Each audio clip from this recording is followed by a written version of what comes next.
Bonjour et bienvenue dans ce bilan de mes lectures d'août 2024. Au programme, 5 romans contemporains assez variés, un policier, un roman ado et une trilogie fantastique pour terminer. Je vous souhaite un bon visionnage et c'est parti.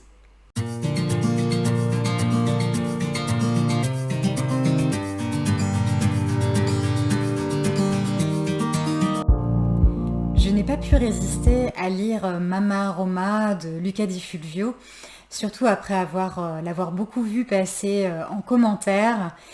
Et ça n'a pas été du tout une déception, j'ai vraiment beaucoup accroché. C'est un livre très prenant, aux personnages très attachants.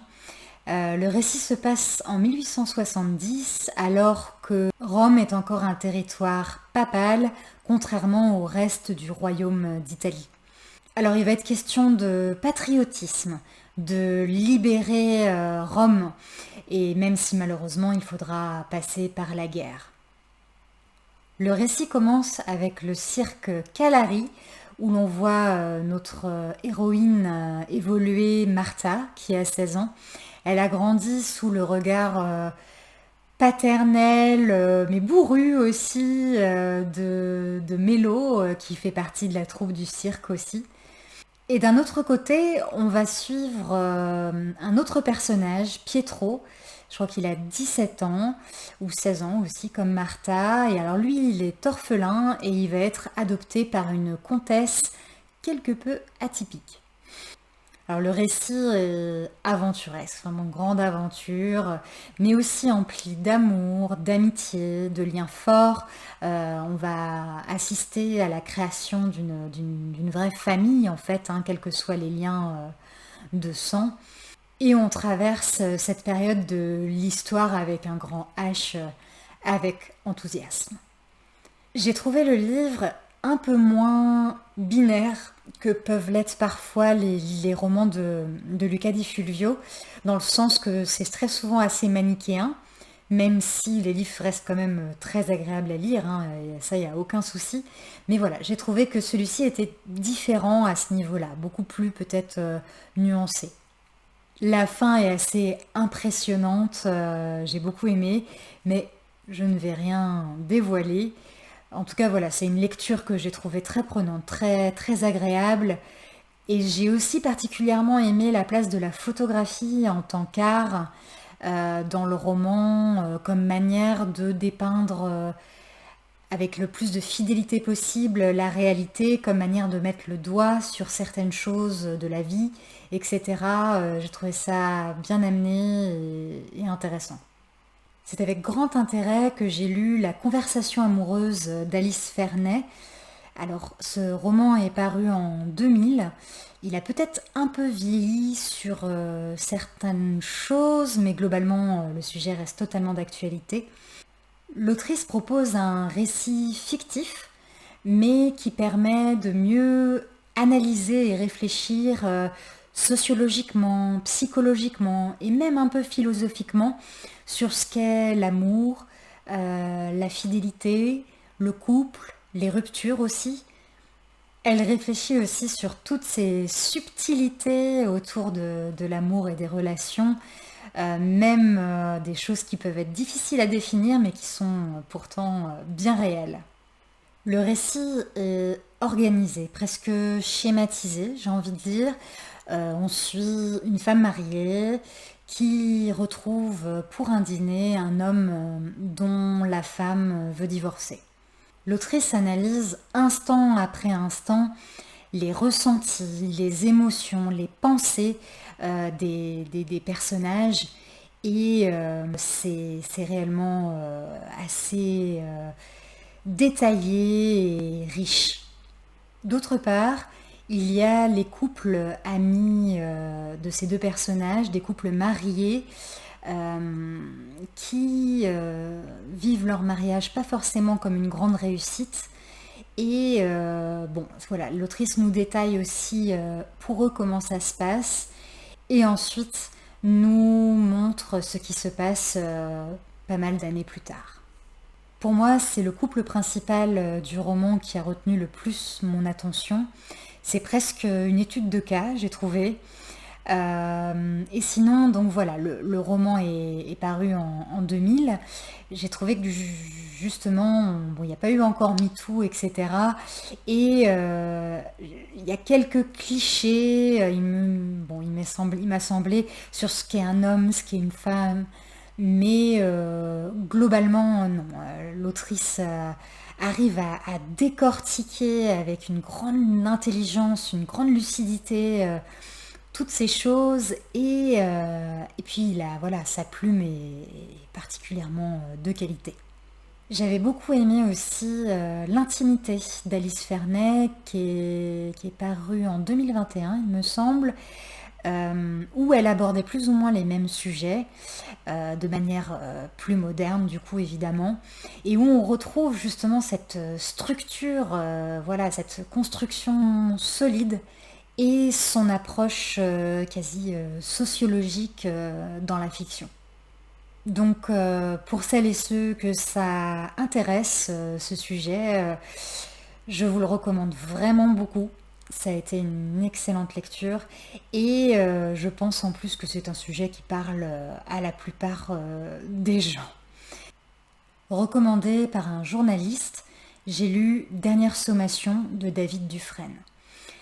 Alors en fait, David Dufresne raconte plus ou moins sa propre histoire d'une manière assez détournée et fictionnelle, car il est lui-même journaliste, et c'est un premier roman où l'auteur raconte son expérience, sa propre expérience, via le personnage inventé d'Étienne Dardel. Nous sommes en 2018-2019, en pleine manifestation des Gilets jaunes, où la police se montre particulièrement violente envers les manifestants et puis aussi les personnes qui se trouvent juste là au mauvais moment.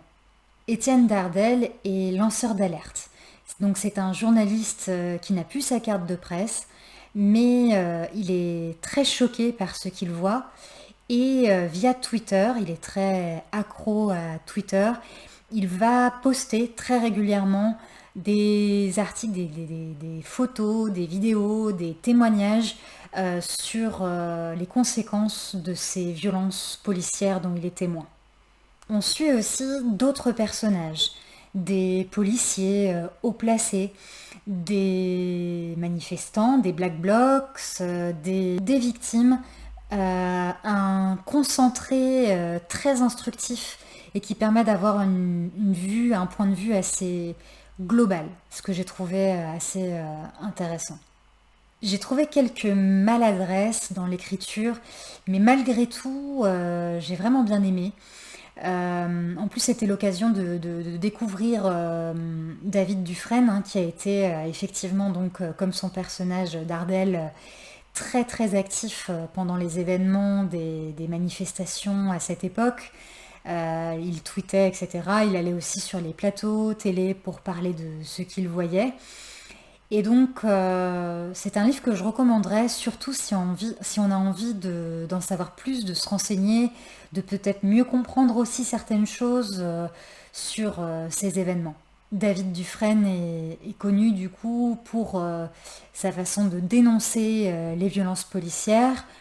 Il essaie toutefois dans le roman de ne pas non plus donner à part sur les violences policières, mais sinon il essaie de rester plutôt objectif et ce qui n'est pas forcément évident, mais c'est intéressant. Alors comme je l'avais annoncé, chaque mois je lis un livre coup de cœur de Cathy. Cathy qui tient le blog de Bookivore, bookivore.fr, que je recommande vraiment vivement, très très riche, très intéressant. Et donc ce mois-ci j'ai lu Flamboyant crépuscule d'une vieille conformiste d'Emmanuel Pirotte. Et en effet, je n'ai pas été déçue parce que c'était vraiment une réussite pour moi. J'ai été complètement conquise. Dans ce roman, on suit les pensées de Dominique, une femme âgée à qui on vient de diagnostiquer un Alzheimer qui devrait commencer à vraiment se déclarer dans peu de temps. Or, Dominique n'a pas du tout envie de subir cette maladie, ni de la faire subir d'ailleurs, et elle a décidé de mettre fin à ses jours. Elle a même décidé du jour et de l'heure. Elle s'adresse au lecteur et si elle a eu une vie plutôt morne, conformiste justement jusque-là, là c'est plus du tout ça, c'est tout l'inverse. Elle est éveillée d'une grande lucidité, intelligence. Elle est aussi drôle dans son cynisme lorsqu'elle parle de sa vie, de la vie, du monde. Et c'est vraiment un sacré personnage. Je ne pouvais pas lâcher ce livre, clairement. J'ai beaucoup apprécié en plus le côté un peu historique avec les réminiscences des souvenirs du personnage et aussi sa vision sur la modernité dans laquelle elle évolue maintenant. Le récit se passe à l'époque du Covid. Et ce qui est particulièrement frappant dans ce livre, qui pourrait peut-être nous décontenancer un peu nous, lecteurs, et en même temps qui est particulièrement appréciable, c'est le fait que Dominique n'a plus aucun tabou. Elle arrive à un stade de sa vie, à un moment crucial, où elle n'a plus du tout envie de s'embarrasser des tabous. J'ai souri, j'ai été émue. Il y a des moments où je me disais, ah mais c'est tellement vrai. Et d'autres où je me disais, bon, bah, je suis pas d'accord, mais je comprends. Donc voilà, vous l'aurez compris, un livre que je recommande absolument.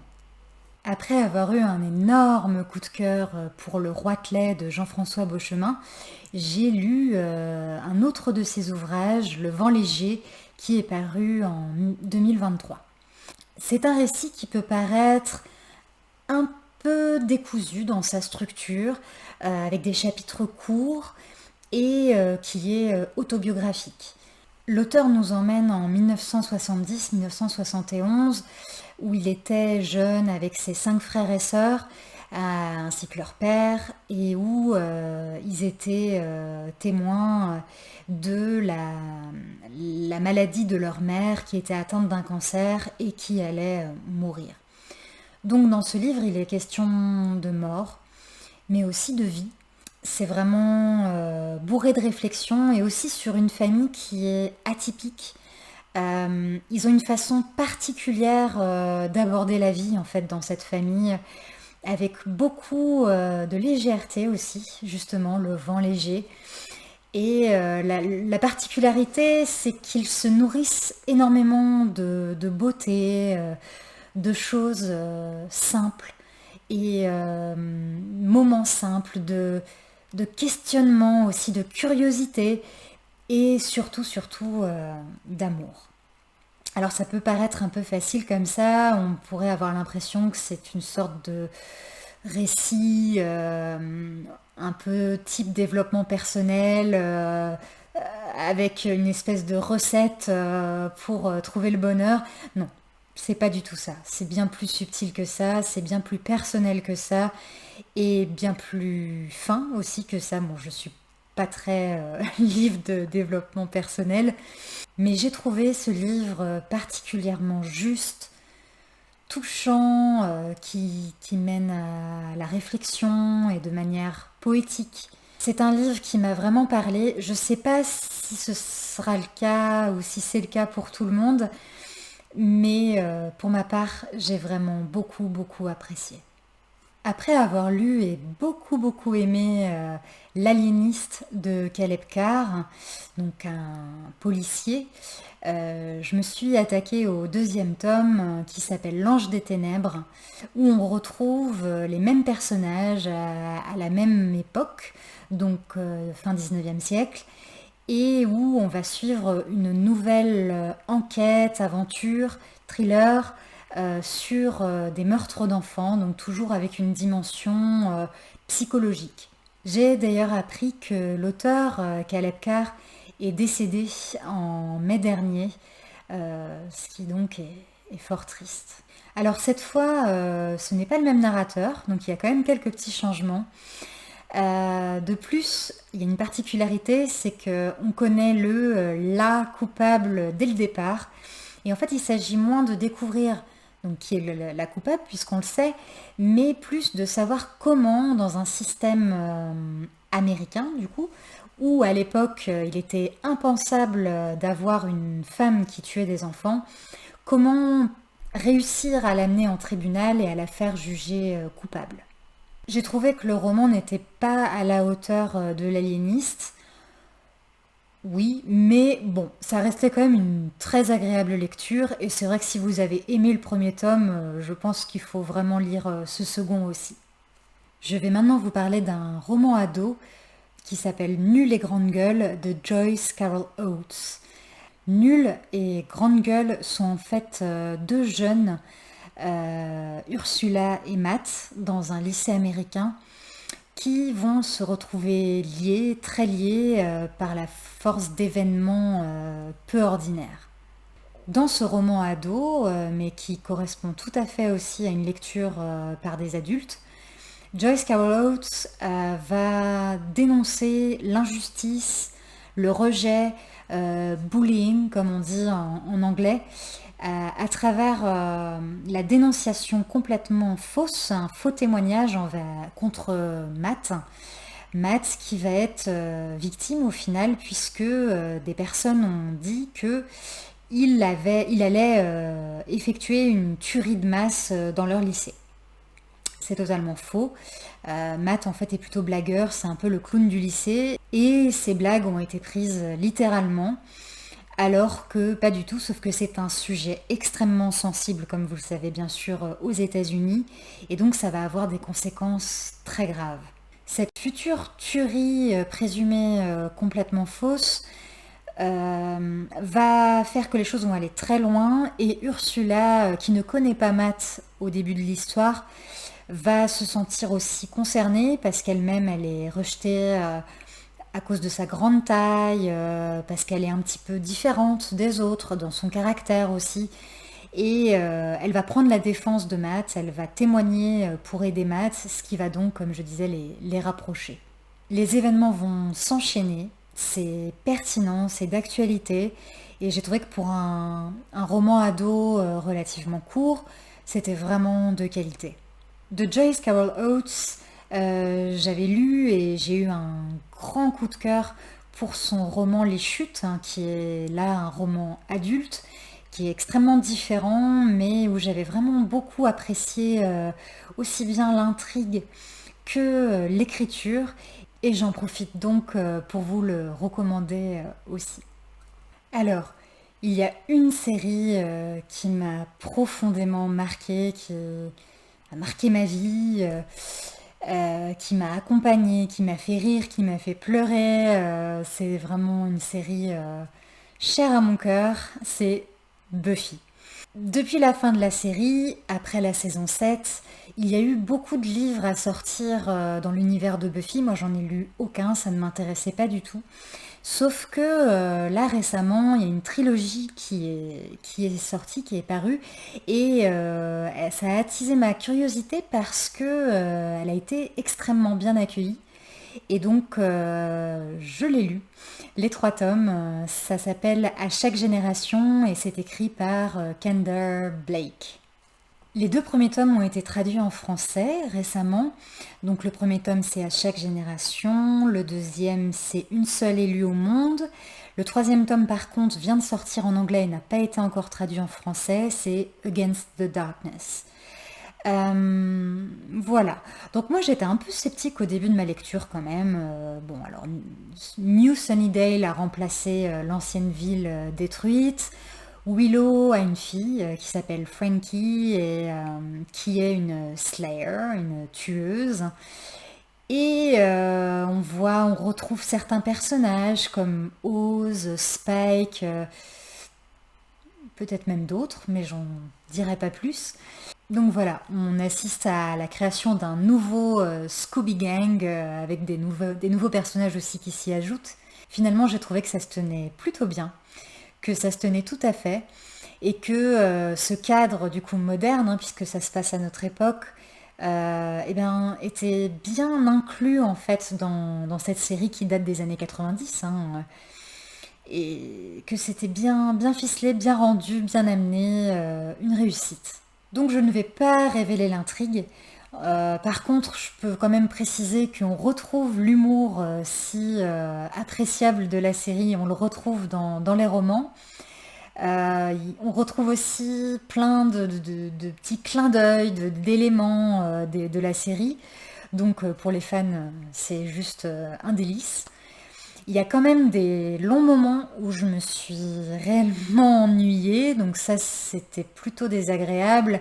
Mais aussi il y a eu des moments où c'était à l'inverse complètement jouissif.